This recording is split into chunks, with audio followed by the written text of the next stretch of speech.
व्यासाय विष्णुरूपाय व्यासरूपाय विष्णवे नमो वै ब्रह्मनिधये वासिष्ठाय नमो नमः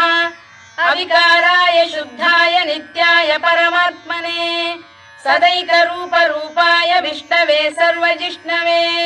यस्य स्मरणमात्रेण जन्म संसारबन्धनात्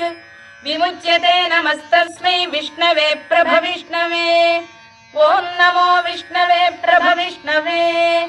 श्रीवैशम्पायन उवाच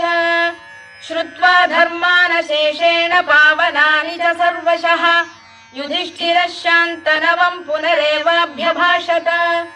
युधिष्ठिर उवाच किमेकम् दैवतम् लोके किं वाप्येकम् परायणम् स्तुवन्तः कङ्कमर्चन्तः प्राप्नुयुर्मानवा शुभम्